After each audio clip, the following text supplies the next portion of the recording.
رسول اللہ صلی اللہ علیہ وسلم نے فرمایا، اسلام کی بنیاد 5 چیزوں پر قائم کی گئی ہے۔ اول، گواہی دینا کہ اللہ کے سوا کوئی معبود نہیں اور بے شک حضرت محمد صلی اللہ علیہ وسلم اللہ کے سچے رسول ہیں، اور نماز قائم کرنا اور زکوٰۃ ادا کرنا اور حج کرنا اور رمضان کے روزے رکھنا۔ صحیح بخاری حدیث نمبر 8۔ نبی کریم صلی اللہ علیہ وآلہ وسلم نے فرمایا کہ ایمان کی 60 سے کچھ اوپر شاخیں ہیں، اور حیا شرم بھی ایمان کی ایک شاخ ہے۔ صحیح بخاری حدیث نمبر 9۔ حضرت محمد مصطفیٰ صلی اللہ علیہ وآلہ وسلم نے فرمایا، مسلمان وہ ہے جس کی زبان اور ہاتھ سے مسلمان بچے رہیں، اور مہاجر وہ ہے جو ان کاموں کو چھوڑ دے جن سے اللہ نے منع فرمایا۔ صحیح بخاری حدیث نمبر 10۔ لوگوں نے پوچھا، یا رسول اللہ، کون سا اسلام افضل ہے؟ تو نبی صلی اللہ علیہ وسلم نے فرمایا، وہ جس کے ماننے والے مسلمانوں کی زبان اور ہاتھ سے سارے مسلمان سلامتی میں رہیں۔ صحیح بخاری حدیث نمبر 11۔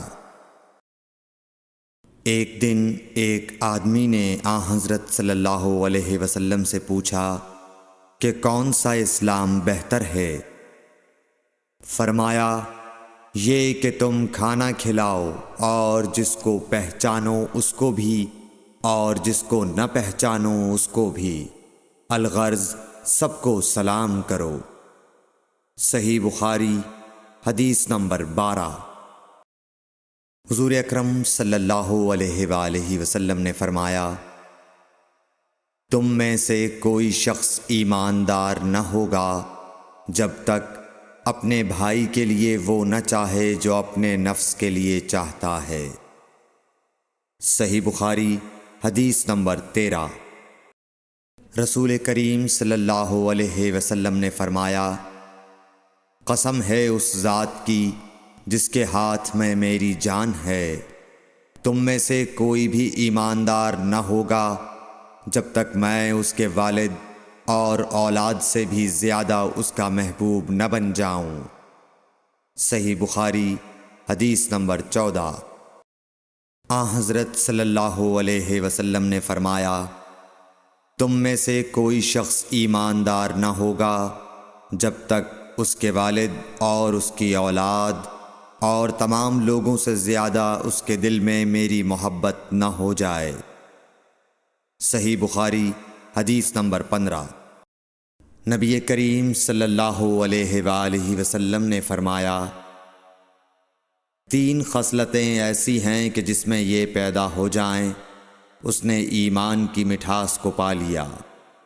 اول یہ کہ اللہ اور اس کا رسول اس کے نزدیک سب سے زیادہ محبوب بن جائیں۔ دوسرے یہ کہ وہ کسی انسان سے محض اللہ کی رضا کے لیے محبت رکھے۔ تیسرے یہ کہ وہ کفر میں واپس لوٹنے کو ایسا برا جانے جیسا کہ آگ میں ڈالے جانے کو برا جانتا ہے۔ صحیح بخاری حدیث نمبر 16۔ حضور اکرم صلی اللہ علیہ وآلہ وسلم نے فرمایا، انصار سے محبت رکھنا ایمان کی نشانی ہے، اور انصار سے کینہ رکھنا نفاق کی نشانی ہے۔ صحیح بخاری حدیث نمبر 17۔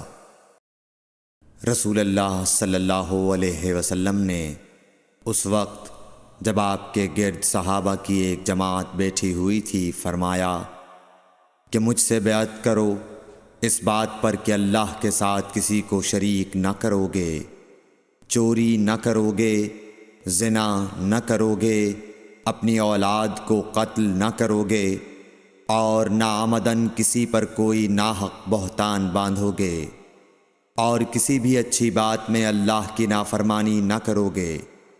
جو کوئی تم میں اس عہد کو پورا کرے گا تو اس کا ثواب اللہ کے ذمے ہے، اور جو کوئی ان بری باتوں میں سے کسی کا ارتکاب کرے اور اسے دنیا میں اسلامی قانون کے تحت سزا دے دی گئی تو یہ سزا اس کے گناہوں کے لیے بدلہ ہو جائے گی، اور جو کوئی ان میں سے کسی بات میں مبتلا ہو گیا اور اللہ نے اس کے گناہ کو چھپا لیا تو پھر اس کا معاملہ اللہ کے حوالے ہے، اگر چاہے معاف کرے اور اگر چاہے سزا دے دے۔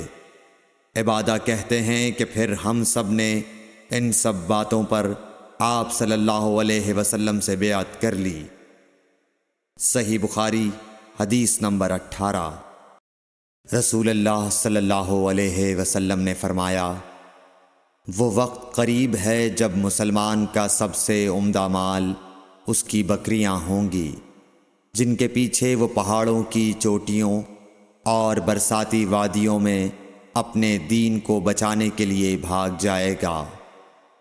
صحیح بخاری حدیث نمبر 19۔ رسول اللہ صلی اللہ علیہ وسلم کسی کام کا حکم دیتے تو وہ ایسا ہی کام ہوتا جس کے کرنے کی لوگوں میں طاقت ہوتی۔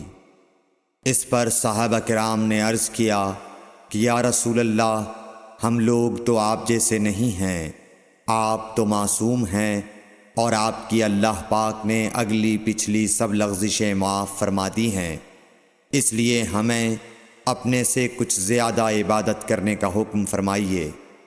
یہ سن کر آپ ناراض ہوئے، حتیٰ کہ خفگی آپ کے چہرہ مبارک سے ظاہر ہونے لگی۔ پھر فرمایا کہ بے شک میں تم سب سے زیادہ اللہ سے ڈرتا ہوں اور تم سب سے زیادہ اسے جانتا ہوں، بس تم مجھ سے بڑھ کر عبادت نہیں کر سکتے۔ صحیح بخاری حدیث نمبر 20۔ حضور اکرم صلی اللہ علیہ وآلہ وسلم نے ارشاد فرمایا، جس شخص میں یہ 3 باتیں ہوں گی وہ ایمان کا مزہ پالے گا۔ ایک یہ کہ وہ شخص جسے اللہ اور اس کا رسول ان کے ماں سوا سے زیادہ عزیز ہوں، اور دوسرے یہ کہ جو کسی بندے سے محض اللہ ہی کے لیے محبت کرے، اور تیسری بات یہ کہ جسے اللہ نے کفر سے نجات دی ہو پھر دوبارہ کفر اختیار کرنے کو وہ ایسا برا سمجھے جیسا آگ میں گر جانے کو برا جانتا ہے۔ صحیح بخاری حدیث نمبر 21۔ حضرت محمد مصطفیٰ صلی اللہ علیہ وآلہ وسلم نے فرمایا، جب جنتی جنت میں اور دوزخی دوزخ میں داخل ہو جائیں گے، اللہ پاک فرمائے گا جس کے دل میں رائی کے دانے کے برابر بھی ایمان ہو اس کو بھی دوزخ سے نکال لو۔ تب ایسے لوگ دوزخ سے نکال لیے جائیں گے اور وہ جل کر کوئلے کی طرح سیاہ ہو چکے ہوں گے، پھر زندگی کی نہر میں یا بارش کے پانی میں ڈالے جائیں گے۔ اس وقت وہ دانے کی طرح اگائیں گے جس طرح ندی کے کنارے دانے اگاتے ہیں۔ کیا تم نے نہیں دیکھا کہ دانہ زردی مائل پیچ در پیچ نکلتا ہے؟ صحیح بخاری حدیث نمبر 22۔